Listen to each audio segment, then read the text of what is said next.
L'actualité En français facile. Nous sommes le jeudi 6 juillet. Bonjour Marie. Bonjour Cyril. Quelle est la première actualité dont vous allez nous parler? Je vais parler de la charge de travail importante pour la justice. Après les émeutes, la justice est confrontée à une charge de travail importante pour traiter les affaires rapidement. Suite aux consignes du gouvernement de donner une réponse pénale rapide, ferme et systématique, les tribunaux ont dû faire face à un afflux massif de dossiers. Plus de 3600 personnes ont été placées en garde à vue en une semaine, des centaines de comparutions immédiates pour les jeunes majeurs et de nombreux mineurs ont été déférés. Les tribunaux ont dû s'adapter en augmentant leurs effectifs et en prolongeant leurs heures de travail. Les salles d'audience ont été dédoublées, les permanences des procureurs et des juges ont été renforcées. Des juges des enfants supplémentaires ont également été mobilisés pour faire face au nombre élevé de mineurs interpellés. Malgré ces efforts, la grève nationale des greffiers a perturbé certaines audiences et conduit à leur annulation dans certains tribunaux. La réponse pénale semble être plus sévère qu'à l'accoutumée, avec des peines de prison ferme prononcées même pour des prévenus sans antécédents judiciaires. Cependant, certains dossiers ont été classés sans suite en raison de faiblesses procédurales. La défense a également renforcé ses effectifs pour accompagner les prévenus lors des audiences expéditives.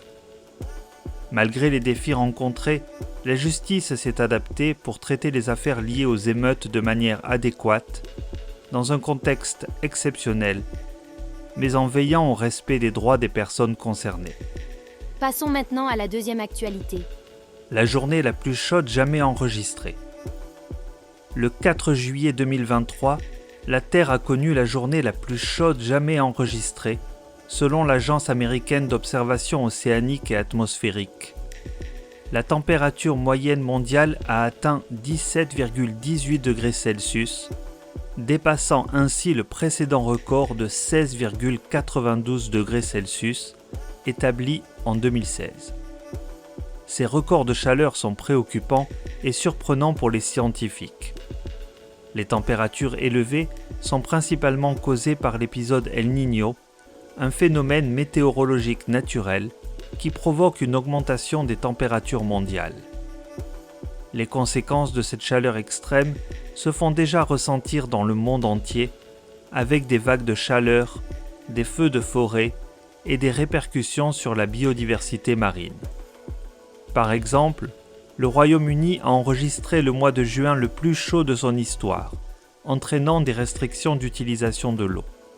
Aux États-Unis, un dôme de chaleur a causé la mort de nombreuses personnes, et des températures anormalement élevées ont été observées en Asie et en Afrique du Nord. Les conséquences du réchauffement climatique sont de plus en plus évidentes et soulignent l'urgence pour les gouvernements d'anticiper ces événements extrêmes et de prendre des mesures pour limiter leur impact sur la santé, les écosystèmes et l'économie. Passons maintenant à la troisième actualité du jour. Bloquer les réseaux sociaux en cas de crise. Emmanuel Macron, lors d'une réunion avec des maires, a évoqué l'idée de bloquer les réseaux sociaux en cas de crise, ce qui a suscité des inquiétudes quant à une éventuelle atteinte à la liberté d'expression. Sur le plan technique, bloquer l'accès à une adresse URL ou à un nom de domaine est réalisable pour les fournisseurs d'accès à Internet. Certains pays autoritaires utilisent cette pratique, comme la Russie, qui a restreint l'accès aux réseaux sociaux occidentaux pendant la guerre en Ukraine. Cependant, sur le plan légal, la situation est différente. Les outils juridiques existent, mais des troubles à l'ordre public doivent être clairement évidents pour que de telles mesures soient mises en place. Selon le droit international, les restrictions à la liberté d'expression doivent être proportionnées et ne pas porter atteinte de manière excessive à cette liberté. Certains soulignent également que bloquer les réseaux sociaux pourrait avoir des effets néfastes, car cela priverait les individus de moyens de communication importants, notamment dans les situations de crise. Certains acteurs plaident plutôt pour un examen du modèle économique des plateformes afin de limiter la diffusion de contenu haineux. Merci Cyril. Vous revenez demain? Bien sûr, à demain Marie. À demain.